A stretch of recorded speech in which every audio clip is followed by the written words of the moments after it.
Hello, this is Granny Gracie again, and I'm going to tell you another Bible story. This time it's about a young man called Daniel, and he was an Israelite too, like David in the other story I told you.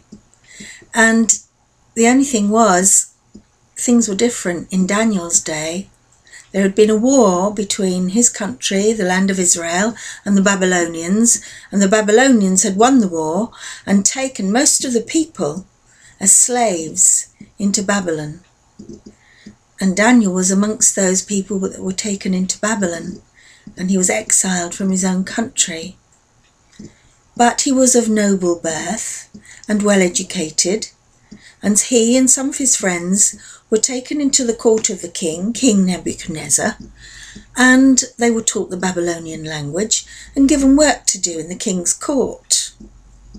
Now Daniel and his friends found favour with the king Nebuchadnezzar because they were good, well-behaved, intelligent young men that you could trust, and the king liked them and admired them. Of course, there were people that were jealous of them because of that. It seems it's always like that in a king's court. If the king likes you, then you make enemies. And Daniel and his friend made enemies. But Daniel had one thing going for him. He could tell the meaning of dreams. Now King Nebuchadnezzar was a great dreamer. He had strange, weird dreams.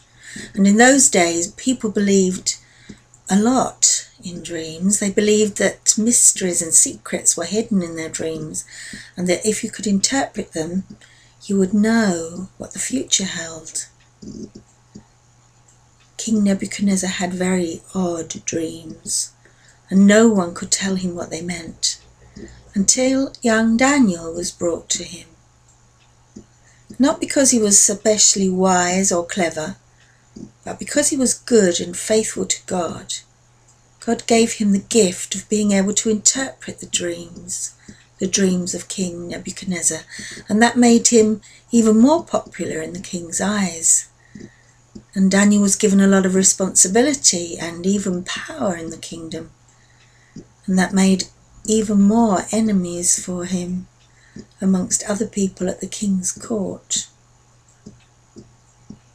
Well, Nebuchadnezzar died, and his son took over as king of Babylon. And then there was another war between Babylon and Persia this time, and Darius, King Darius the Mede, became king of Babylon. And he too valued Daniel, because he knew that he was an intelligent man, a trustworthy man, a faithful man, a man who did his work well and could be relied upon. But Daniel still prayed to his own God. 3 times a day he went into his home and knelt before his window and prayed to God.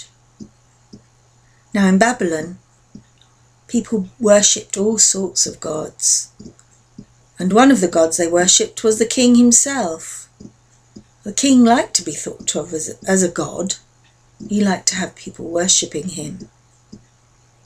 He was rather vain and foolish about it, and that gave the enemies of Daniel a good idea. They went to King Darius and they said, "Oh, king, you are so wonderful. Why don't you make it a law that everyone must obey, a law stamped with the approval of the Medes and the Persians, that cannot be repealed, a law that says that for the next 30 days, no one in the whole of the kingdom is to worship anyone but you, O King Darius." Well, Darius, being a foolish man, listened to these voices whispering in his ear, making trouble for Daniel. The king didn't realize, although he respected and liked Daniel, that he was to be the target of this particular plan. The law was made and put in force and the penalty for breaking the law was to be thrown into the lion's den. Well, Daniel wasn't afraid, because he trusted that God would look after him whatever happened. And so, like all the other days, he went to the window of his house, knelt down and looked out and prayed to his God, God Almighty, the God of all gods and the God of Israel. And he worshipped God, and the enemies that were watching around his window were only too pleased and happy to run with their tail to King Darius. "Oh," they said, "we've found your friend Daniel praying to his God.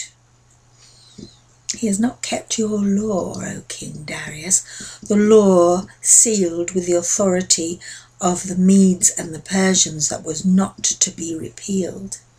And he has worshipped his God instead of you in the 30 days. Now he must be thrown into the lion's den." Now, even in those days, the laws were stronger than the king, and the king couldn't find a way out of it, although Daniel was his friend and he didn't want to throw him to the lions, but he could see nothing for it.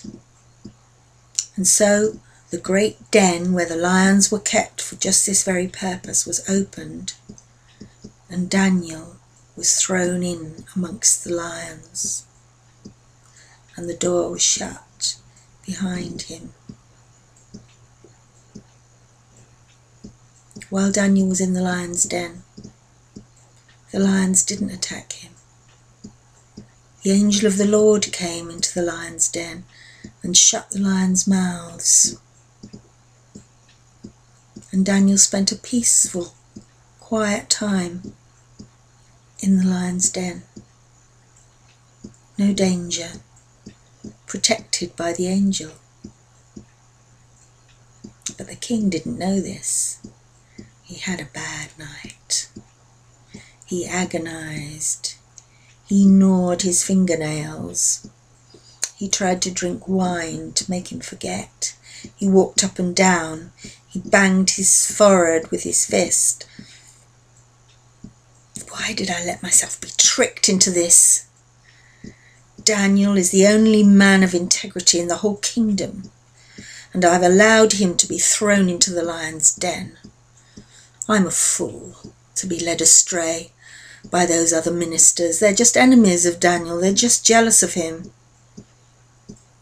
It's me that made the law, and it cannot be repealed.